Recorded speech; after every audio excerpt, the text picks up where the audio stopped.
Neatliekamās medicīniskās palīdzības dienests, piesaistot Eiropas Reģionālā attīstības fonda finansējumu, ir iegādājies 45 jaunus operatīvos medicīniskos transporta līdzekļus.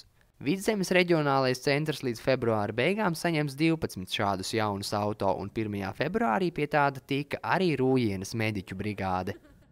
Jaunais transporta līdzeklis, tāpat kā iepriekšējais, ir aprīkots ar pilnpiedziņu, kas būtiski atvieglo nokļūšanu pie pacientiem lauku reģionos. Mediķiem tajā būs ērtāk sniegt palīdzību, savukārt pacientiem ir nodrošināts lielāks komforts un drošība.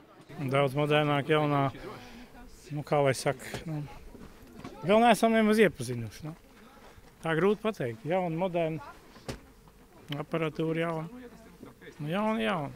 Par lielākajiem ieguvumiem mediķi min to, ka jaunajās mašīnās ir video novērošanas kamera, kas viņiem nepieciešamības gadījumā ļaus jebkurā brīdī sazināties un konsultēties ar Rīgas ārstiem, kā arī kondicionieris, jo iepriekš temperatūra salonā brīžam īpaši neatšķīrās no tās, kas bija ārā. Patreiz vēl nevaram pateikt, kā tas būs. Tikko saņemt ir. Tas laika gaitā būs redzams, cik ir šeit ērti. Bija jau pierasts pie vecās mašīnas, bet viss ir darīts, lai mums būtu ērtāk strādāt. Un nestūs ir bīdāms. No vienas puses var pieiet, no otras puses ir mašīnā jādarbojās, jo tās vietas ir tik maz. Iekārtas ir pamatā tās pašas, kas bija vecajā mašīnā.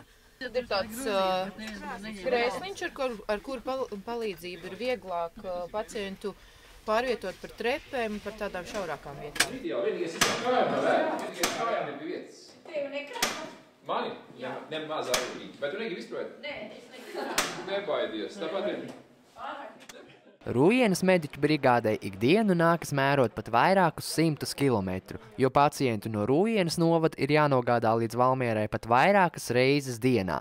Vecais auto viņu rīcībā atradās jau gandrīz 7 gadus, bet tas tiks nodots Jaunpiebalgas kolēģiem. Amanda Anna Bērziņa, Arturs Gruzdiņš, Rūjienas televīzija.